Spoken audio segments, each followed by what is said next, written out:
Buenos días, hermanos. Vamos a continuar entonces con el capítulo 15. Ya habíamos cogido una pequeña parte de ese capítulo, pero a grandes rasgos lo que trató el tema del capítulo 14 Pablo era un tema bastante importante, muchas veces descuidado por los creyentes, en relación a las convicciones cristianas, también las ideas teológicas secundarias, por cierto, también entran en ese grupo, y todo aquel cuidado y prudencia que tiene que tener el creyente con relación a estas cosas que son una piedra de tropiezo, un problema que surge no solamente entre creyentes de distintas denominaciones, sino también entre creyentes de una misma denominación, de una misma iglesia, porque un creyente tiene una convicción que no comparte el otro, y el hermanito puede o juzgarle o despreciar a ese hermano, o ponerle el ceño fruncido, o ponerle mala cara, etcétera, etcétera. Y eso evidentemente, ¿qué es lo que logra? Romper la armonía, romper la coinonía entre los creyentes, y lo único que va a servir es un instrumento para Satanás para poder causar divisiones en la iglesia y grandes desastres que han sucedido multitud de veces. ¿Qué nos enseña entonces Pablo? Que no cometamos ese error. Yo creo que ya hemos visto en sí lo que consistía esto, que tú puedes tener ideas distintas, pero que mi actitud no es yo defender mis ideas ante el otro y machacarlo para decirle y convencerle de que mis ideas son las correctas, sino que, ¿qué era lo que había que hacer? Respetarle sus ideas y simplemente llevar mi relación con los demás hermanos que fueran pensar diferente que yo, con total armonía, amor y paz. Eso es lo que llama una actitud prudente, y esa es la prudencia que Pablo nos está enseñando en capítulo 14 y parte del 15. Y por eso, y en esa idea en mente, es que empieza el verso 7 del capítulo 15 a decir lo que dice. Vamos a ver.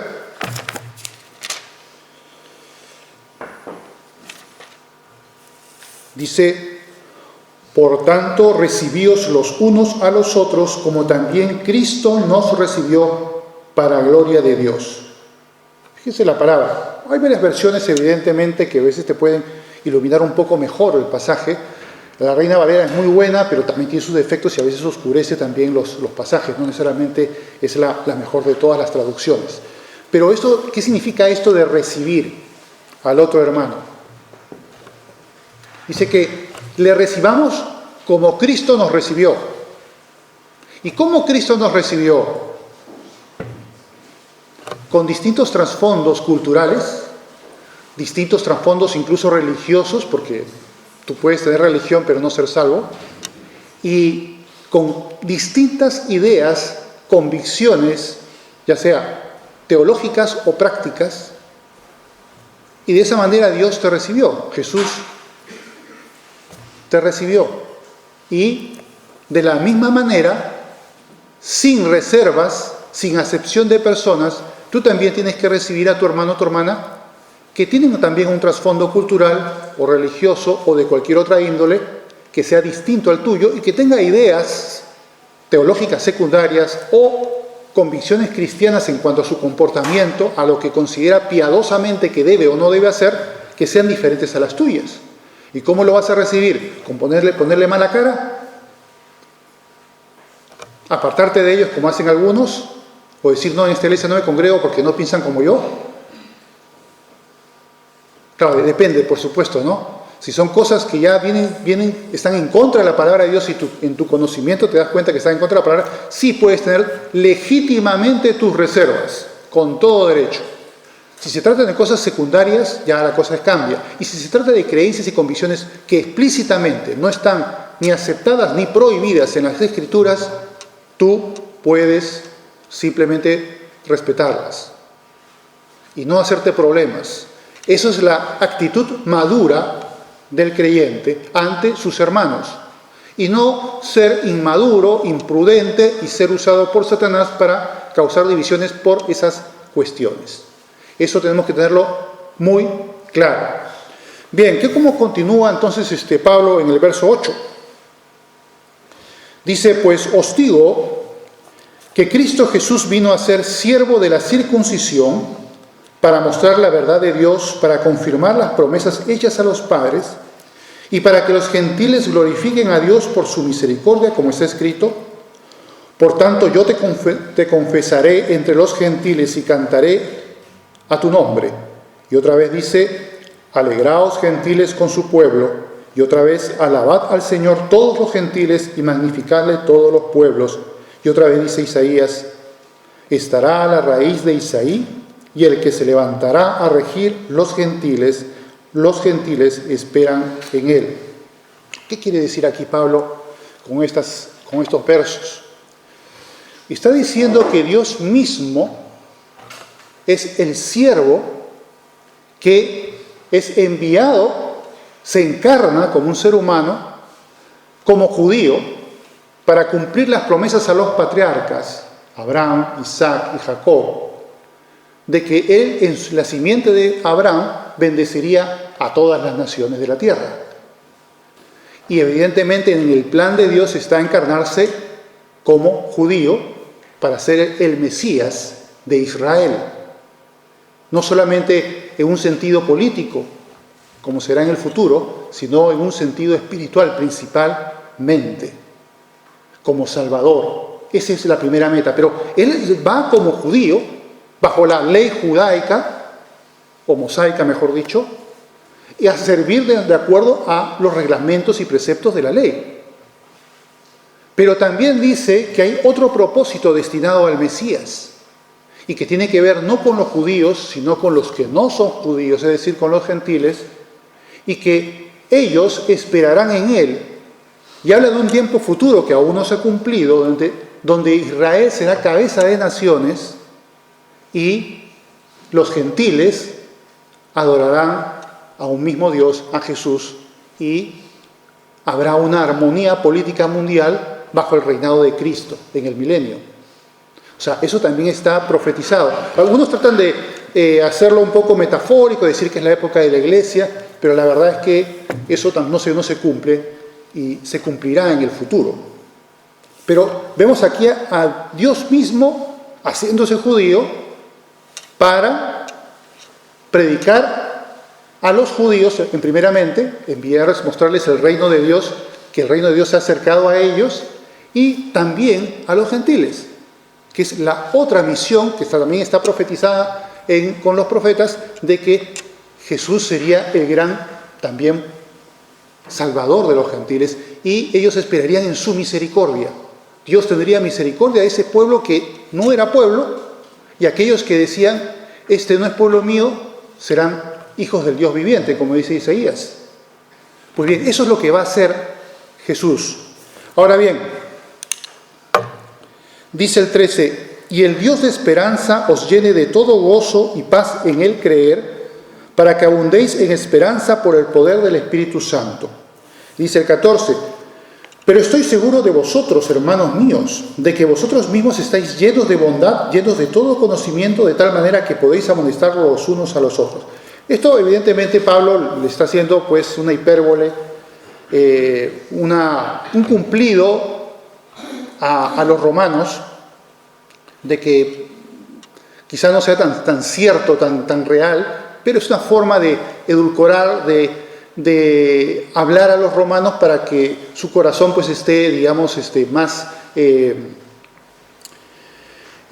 apercibido de lo que está esperando Pablo de ellos, y es que tengan una capacidad, dice aquí, de que estén llenos de bondad, de todo conocimiento, de manera que podáis amonestar los unos a los otros y que mutuamente puedan amonestarse, confortarse, de tal manera que lo hagan con amor y no estén pues en ese tira y afloja de problemas, de convicciones o de creencias teológicas secundarias que puedan estar causando desarmonía en la iglesia.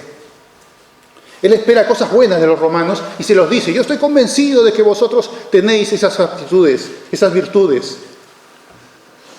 Y bueno, eso es lo que verdaderamente esperaba pues el apóstol Pablo de ellos, o posiblemente sea así, y verdaderamente los romanos eran pues unos creyentes que tenían cierta altura espiritual. Esa es la esperanza de Pablo, y les escribe pues una epístola con un contenido teológico verdaderamente abrumador, muy complejo, muy profundo, a una congregación que es en parte judía y en parte gentil, y que va a tener evidentemente por causa de eso, de ser gentiles y unos judíos, problemas de tipo de convicciones. Pero él espera que ellos sean maduros, sean sensatos creyentes, y por lo tanto haya armonía en su congregación, que aún no conoce Pablo porque aún no ha visitado Roma. Bueno, continuemos. Dice el 15: mas os he escrito, hermanos, en parte con atrevimiento, como para haceros recordar por la gracia de Dios, que de Dios me es dada, para ser ministro de Jesucristo a los gentiles, ministrando el Evangelio de Dios, para que los gentiles les sea ofrenda agradable, santificada por el Espíritu Santo. Evidentemente aquí termina Pablo, digamos, en las postrimerías de esta epístola, diciendo que él es específicamente destinado por Dios para ministrar a los gentiles. No todos los creyentes y los siervos de Dios son encomendados para lo mismo por parte del Señor. Unos tenían el énfasis en los judíos, como Jacobo, el principal de la iglesia de Jerusalén, Pedro y también otros apóstoles, aunque Pedro fue el primero que predicó a gentiles, en el caso de la familia de Cornelio, por ejemplo. Él fue el que abrió la puerta, pero fue Pablo, digamos, el gran apóstol de los gentiles. Era lo que Dios había determinado, que él sería pues el gran apóstol, y efectivamente cuando escribe esto Pablo, ya habían pasado unos 10 años desde que inicia su ministerio y había tenido 3 viajes misioneros.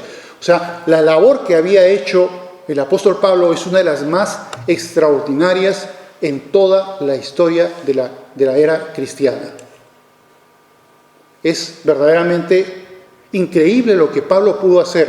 Él iba a las ciudades principales, predicaba, creaba iglesias, y de los creyentes que surgían de estas iglesias irradiaban a las ciudades menores, y de esas a su vez a los pueblos más pequeños. De tal manera que inundaba del evangelio hacia menor, y llegó, como veremos luego, hasta Grecia y las costas de Albania. Vamos a ver lo que dice aquí. Tengo pues, el 17 dice, de qué gloriarme en Cristo Jesús en lo que a Dios se refiere. Porque no osaría hablar sino de lo que Cristo ha hecho por medio de mí para la obediencia de los gentiles, con la palabra y con las obras, con potencia de señales y prodigios en el poder del Espíritu de Dios, de manera que desde Jerusalén y por los alrededores hasta Ilírico, Albania, lo que hoy día es Albania, todo lo he llenado del Evangelio de Cristo. Ahora, uno de los detalles, digamos, que dice esta parte, es que Pablo, y eso es muy interesante para nosotros, los que de alguna manera Dios haya dado algún don, algún tipo de servicio que eres capaz de hacer para el Señor, y ya sea que cantes, prediques, administres, o limpies, o qué sé yo, o evangelices, o te hagas ministerio de la visitación, cualquier sea el ministerio que Dios te haya dado. ¿Qué dice Pablo aquí respecto a su ministerio? Que él se jactaba, decía, yo es por mi gran obra, mi gran trabajo y mi elocuencia, mi sabiduría y mis altos conocimientos teológicos, yo que he sido discípulo de Gamaliel, uno de los más prominentes fariseos de Israel. ¿Es por eso? Eso es con lo cual puede jactarse Pablo y decir, es gracias a esas capacidades que yo he podido hacer estas cosas. ¿Realmente yo puedo jactarme de lo que haga por mis capacidades? ¿Es mi elocuencia? ¿Es mi conocimiento? Pablo no hace eso. ¿Qué es lo que dice Pablo? Recordemos lo que dice aquí. ¿Tengo pues de qué gloriarme en quién? ¿En él? No, en Cristo Jesús. Esa es la actitud correcta. Todo lo que hagamos para el Señor, jamás podemos gloriarnos de aquello que podamos, o Dios permita que podamos hacer por los dones y talentos que Dios nos ha dado. Lo único que podemos hacernos es gloriarnos en Cristo Jesús. Esa es la forma correcta. No que se te hinche el pecho como un pollo y te creas tú la divina Coca-Cola del desierto o se te suban los humos. No, porque todo lo que tú puedes hacer es porque Dios te dio la capacidad de hacerlo. Y Dios espera, en consecuencia, que lo hagas. Que esos dotes que Dios te dio, pues los uses. No que los escondas como la mina del hombre que escondió la mina y dijo, no, la voy a enterrar, no voy a hacer nada. ¿Qué hicieron los otros? En lugar de enterrar la mina, la negociaron y sacaron más. Eso es lo que espera Dios de nosotros, que nuestros talentos sean usados para su gloria, que los negociemos, que los usemos y podamos glorificarle con ellos, pero jamás podemos arrogarnos que eso es un mérito nuestro, sino que nos gloriamos no en nosotros, sino en Cristo Jesús. Esa es la actitud correcta y que debemos tener bien claro en todo lo que hagamos. Bien, continuamos entonces. Dice el 20, y de esta manera me esforcé a predicar el Evangelio, no donde Cristo ya hubiese sido nombrado, para no edificar sobre fundamento ajeno, sino como está escrito, aquellos a quienes nunca les fue anunciado acerca de él verán, y los que nunca han oído de él entenderán. O sea que Pablo aquí nos dice de que él elegía los destinos ministeriales donde iba a evangelizar, siempre y cuando fueran nuevos destinos, y es por eso que, considerando que había hecho desde Jerusalén, pasando por Antioquía, por todo lo que es la actual Turquía, hasta Grecia, Macedonia, que está al norte de Grecia, y Lírico, que es lo que actualmente es Albania, él quería seguir adelante, porque allí ya habían zonas que ya estaban cubiertas del Evangelio. O sea que la expansión del Evangelio fue explosiva. Es una cosa que creo que en la historia humana no ha sucedido nunca. La velocidad con que se expandió el Evangelio y el poder de Dios desplegado en los siervos que hicieron esto, entre ellos prominentemente el apóstol Pablo, el mayor de todos, pues fue verdaderamente algo extraordinario. Y él quiere ir a Italia y luego de camino a España. Ojo, que está más lejos. O sea, él quiere coger todo el sur de Europa con el Evangelio. Luego veremos qué fue lo que pasó. Pero ese era el propósito. Él no quería simplemente repetir plato donde ya se había predicado el Evangelio, sino ir a donde no se había predicado nunca. Y esa era la misión de Pablo. Vamos a ver ahora esta última parte del capítulo 15, que tiene bastante cosas para decir. Ya se va el tiempo.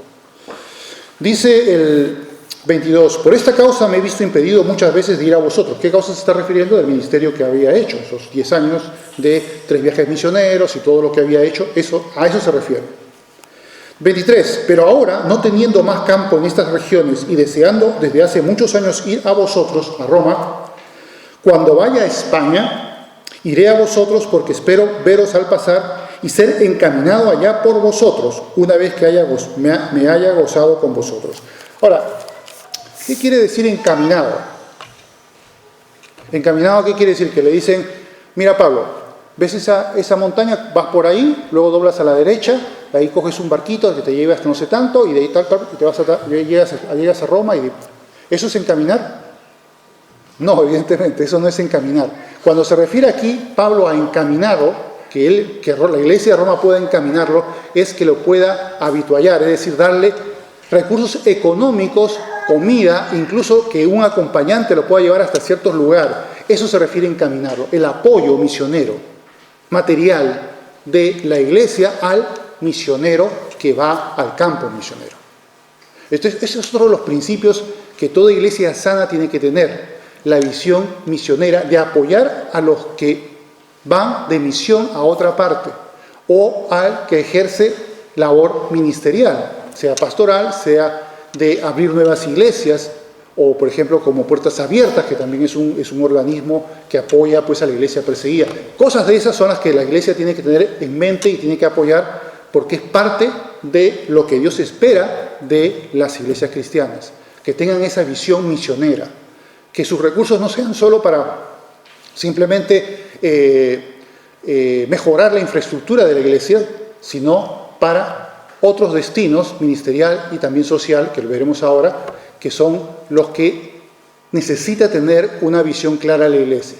Las iglesias que solamente se dedican a sí mismas y solamente a habituallarse y a llenarse de cosas muy bonitas, puedes poner bancas más cómodas, pero no envían a la obra misionera, evidentemente es que algo está fallando ahí. No hay un criterio sano y correcto ni bíblico, ¿no?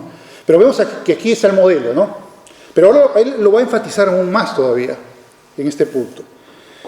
Dice el 25, mas ahora voy a Jerusalén para hacer una misión, fíjese, para ministrar a los santos.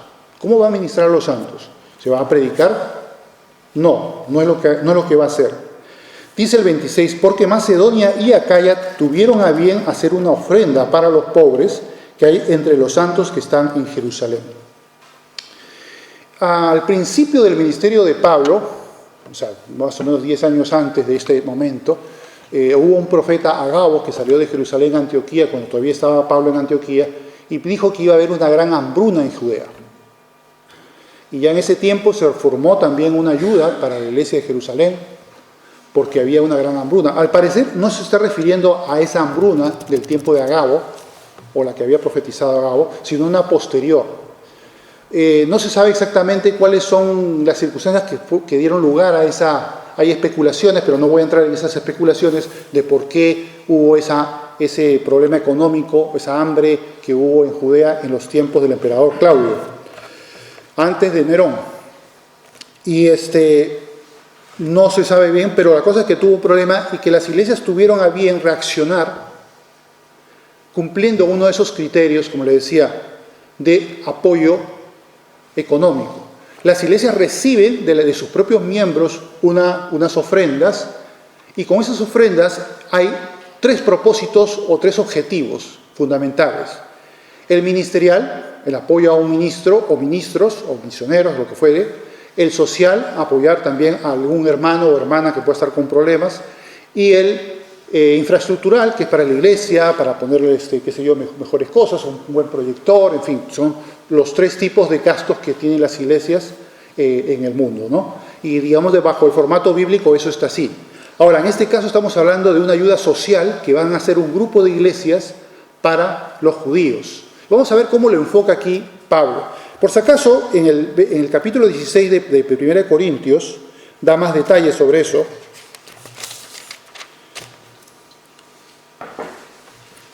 En los primeros 4 versos del capítulo 16 habla sobre este punto. Dice, unas páginas más adelante, en cuanto a la ofrenda para los santos, haced vosotros también de manera que ordené en las iglesias de Galacia. O sea, no era solamente Corinto, como en este caso está escribiendo los Corintios, sino también Galacia y otras más.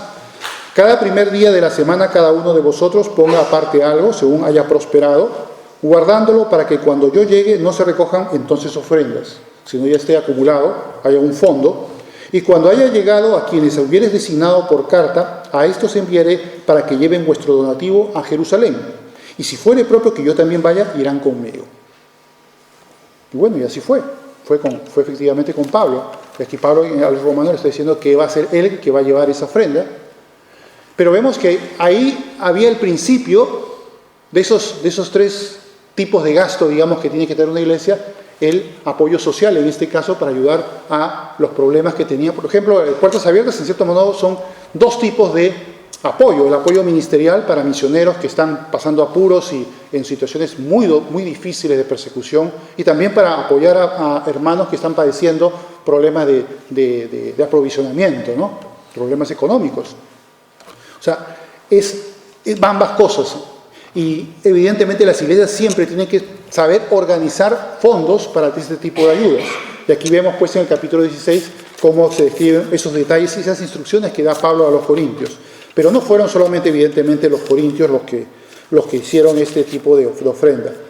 También a los romanos les está evidentemente diciendo que ellos también van a preparar una ofrenda y que cuando él vaya, antes de llegar a Roma, primero va a ir a Jerusalén para llevar la ofrenda de otras iglesias, y después de Jerusalén se va a embarcar para Roma, camino a España.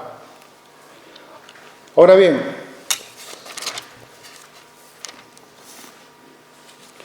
¿por qué dice que deben hacer esas cosas? ¿Cuál es la razón? ¿Porque lo dice Pablo? No, fíjense lo que dice el verso 27. Pues les pareció bueno y son deudores a ellos, porque si los gentiles han sido hechos participantes de sus bienes espirituales, deben también ellos ministrarles de los materiales. Está diciendo, bueno, recuerden vosotros, gentiles, que como dijo Jesús, la salvación viene de los judíos, que gracias a ese pueblo vino el Mesías y que de ellos han recibido ustedes la rica savia del olivo, y ustedes como olivo silvestre han sido injertados en ese buen olivo, como decía el capítulo 11 de Romanos, y por lo tanto les debéis consideración. El antisemitismo en el seno de la cristiandad es un sinsentido absoluto. Es una barbaridad, una falta de respeto a las Escrituras, aparte de ser pues una miserable insensatez. Lamentablemente dentro del cristianismo ha habido épocas en las que el antisemitismo ha campado a sus anchas y se han hecho desde pretendidos personajes cristianos campañas contra ellos que incluían incluso matanzas como los pogromos, ¿no? Entonces es una historia vergonzosa. ¿Tiene sentido que un cristiano de verdad pueda entrar y meterse en ese tipo de insensatez? Evidentemente no. Y aquí vemos un caso importantísimo que Pablo nos está diciendo, respétalos, pueden estar equivocados, pueden tener sus ideas locas, pueden irse incluso por no recibir a Jesús, irse al infierno, ser condenados. Pero en vida, desde la perspectiva humana, tú tienes que guardarles respeto y la consideración de ser el pueblo a través del cual viene el Mesías. Y que por supuesto Jesús era judío, y lo sigue siendo, ¿no? Entonces, si los apóstoles también, y vemos que Pablo también. Entonces, no podemos pues tener esas ideas o dejar que por ahí haya un resquicio de tipo de odio o de cosas que lamentablemente existen en algunos ambientes pretendidamente cristianos, e incluso podría yo decir que incluso algunos cristianos auténticos han caído en eso, lamentablemente, porque el cristiano auténtico puede, como le decía la otra vez, caer en cualquier tipo de pecado que te puedas imaginar. Si se descuida, el corazón se extravía y comienzas pues a pecar de cosas hasta lo más increíble. Y de hecho ya hemos visto el caso de David, que era el hombre conforme al corazón de Dios. ¿Y qué hizo David? Adulteró y asesinó a una persona. O sea, lo mandó a matar justamente para cubrir su pecado con Betsabé. Entonces, si David, el hombre conforme al corazón de Dios, el más emblemático del rey de Israel, pudo hacer esas cosas, pues los creyentes también pueden, cualquier otro creyente puede hacerlas. Y ha habido lamentablemente casos de algunos creyentes auténticos que han tenido este problema del antisemitismo. Pero no nos permitamos semejante insensatez. Ahora, continuemos. Dice el 28, así que cuando haya concluido esto y les haya entregado este fruto, pasaré entre vosotros rumbo a España. Y sé que cuando vaya a vosotros llegaré con abundancia de la bendición del Evangelio de Cristo. Bueno, aparte de lo que hemos mencionado de esta misión de parte de Pablo a Jerusalén, de llevar apoyo, no es el único pasaje, ya parece que se está yendo el tiempo, no es el único pasaje que habla sobre esto. Lo dejo como tarea si les interesa saber más.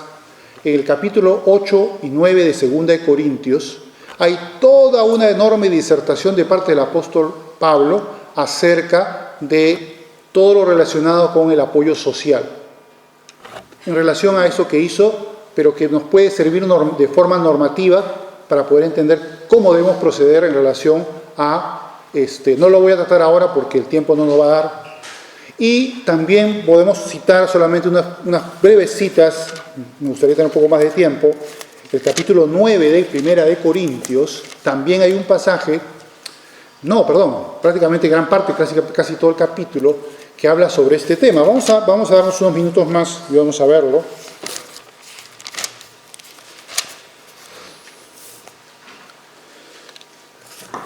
Voy a leerlo desde el 1, aunque sé que voy a demorar un poquito más. Dice, no soy apóstol, no soy libre, no he visto a Jesús el Señor nuestro, no sois vosotros mi obra en el Señor. ¿Qué pasaba? Que en Corinto había gente, eso es increíble, que discutía el apostolado de Pablo. Decía, no, este señor no puede ser apóstol. Es más, hasta lo despreciaban, y algunos le tenían tal inquina a Pablo, que dice Pablo que ellos predicaban el Evangelio para hacerle sufrir a Pablo, para que Pablo se sintiera mal. Y Pablo dice, pero a mí al contrario, yo feliz de que programen el Evangelio, aunque no sea de buena fe, sino por hacerme inquina, pero yo estoy contento de que prediquen el Evangelio.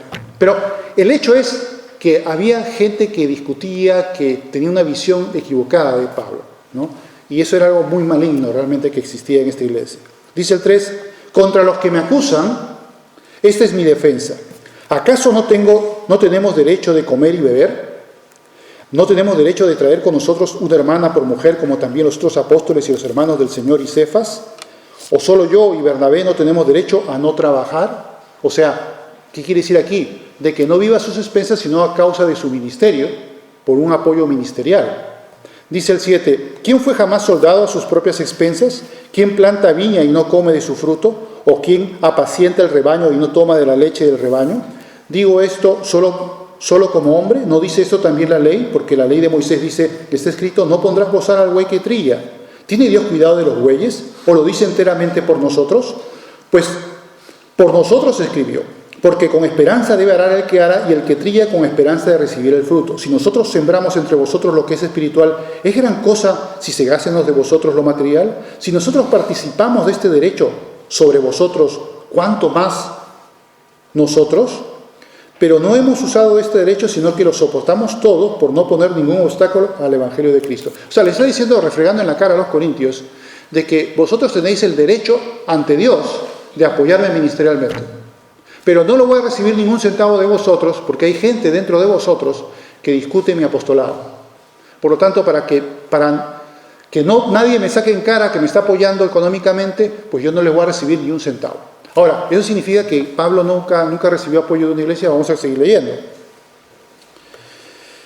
13. ¿No sabéis que los que trabajan en las cosas sagradas comen del templo y los que se sirven del altar participan? Así también ordenó el Señor a los que anuncian el Evangelio que vivan del Evangelio. O sea que no es un problema, digamos, una maldad o un abuso de un ministro, de un pastor o un anciano que ministra la palabra de Dios no deba recibir el apoyo ministerial de su propia iglesia o de otras iglesias. En el mundo actual, yo he estado en muchas iglesias, hay muchos tipos de organización. Hay iglesias donde los que sirven no cobran absolutamente nada porque Dios les ha prosperado en sus propios trabajos, en sus propias economías, y no necesitan pues agravar la iglesia en eso. Aunque tienen el derecho de recibirla, pues no lo hacen por disposición propia, por su propia, digamos, prosperidad. En otros casos, cuando a veces el ministro no tiene una profesión definida, sino se ha formado como ministro en un seminario teológico y básicamente es su profesión, entonces, y es enviado a otro lugar, no tiene esas posibilidades y necesita de que la propia iglesia o otras iglesias le apoyen. Una forma que tienen muchas iglesias de solucionar este problema es con un fondo de grupos de iglesias que permiten llevar el sustento a distintos pastores o misioneros que puedan estar en distintos lugares sirviendo al Señor. Entonces, digamos que eso es lo que les lleva. Hay otros que tienen una tercera forma, que son más a lo libre, no reciben ni apoyo de ningún fondo, ni tampoco tienen un trabajo personal, pero sí recorren varias iglesias para recibir de varias iglesias un apoyo, y juntando todo ese dinero es, digamos, su sustento mensual, ¿no? Son distintas formas de organizarse, pero realmente yo en mi vida, en las muchas iglesias que he estado, porque he viajado a varias partes, en España 5 veces y he estado pues de un lado para allá, he visto pues distintos casos, ¿no? Y he visto pastores que recibiendo un dinero de ese fondo pues vivían pues unas vidas bastante cómodas, casi podría decir clase media acomodada, y otros también los he visto pasar apuros, prácticamente estar rayando la pobreza, ¿no? Entonces, lo ideal es que eso no tenga que suceder, de que un ministro del Señor tenga que rayar la pobreza, sino que tenga su sustento adecuado, de acuerdo a cómo se organice pues esa solución del fondo ministerial. Pero como decía, hay 3 fondos: el ministerial, que es muy importante, el social, que también es importante, y luego viene el infraestructural ya en tercer lugar, que viene a ser todo lo que tenga que ver con el templo, que también por supuesto hay iglesias que hacen fondos para que cuando aparezca una nueva iglesia haya dinero para alquilar o para comprar el terreno y construir. Las iglesias de Alianza Cristiana en Perú, por ejemplo, tienen eso,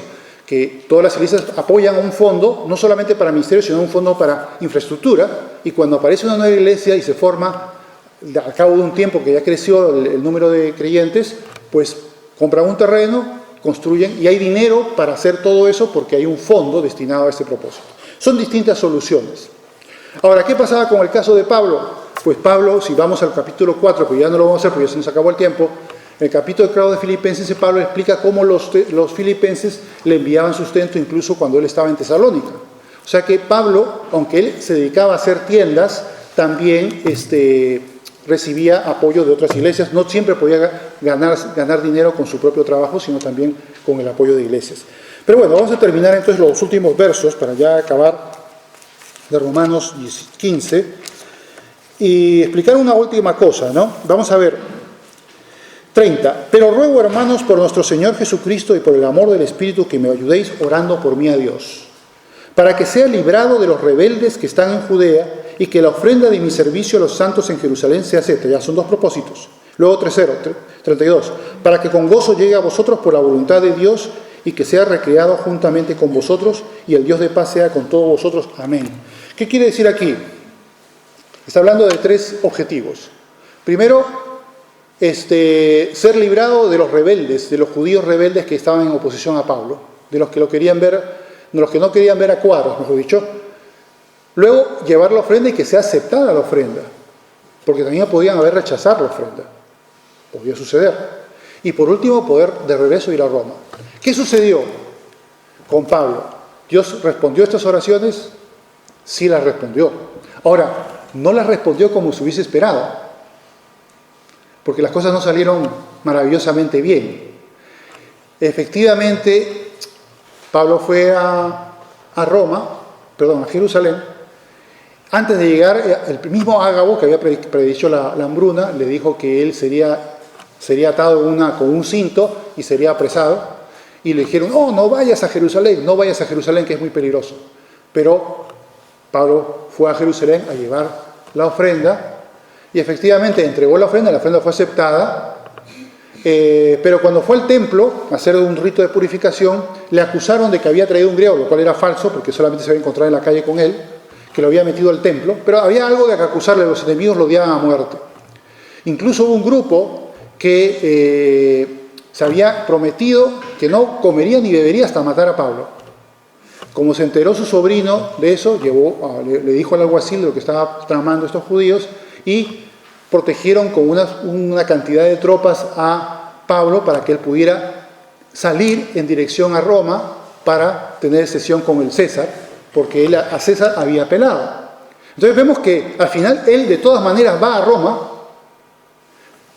y es librado de los judíos. O sea que sí, Dios respondió. Ahora, no de la forma que hubiésemos querido, ¿no? Que hubiese simplemente ido libre y haber cogido el buque, el barco, porque esos no eran buques, y haber ido a Roma tranquilamente. Pero no fue así. Hubo problemas, pero Dios le libró de morir en ese momento y le prometió a César vas a ir. Y efectivamente, pues después de un terrible naufragio, Pablo llega a Roma, es prisionero 2 años. Lucas ya termina su relato en Hechos, ya no sabemos más de eso. Probablemente sí llegó a España y en su retorno, ya en los tiempos de Nerón, en la persecución del 64, lo decapitan. Y ahí termina la historia de Pablo. Pero Dios respondió efectivamente, ¿no?, a esas peticiones, pero de una forma que hubiésemos querido. Y a veces en nuestra vida personal también sucede eso, que a veces Dios nos responde, pero no de la manera que nosotros pensamos que nos va a responder. Pero siempre tenemos que tener claro que tenemos que sujetarnos a la voluntad de Dios, que Él tiene la forma como lo va a hacer. Pero eso tenemos que saber entenderlo. Es la voluntad de Dios lo que tiene que cumplirse. Y nuestra voluntad tiene que adecuarse a la voluntad de Dios en nuestra oración.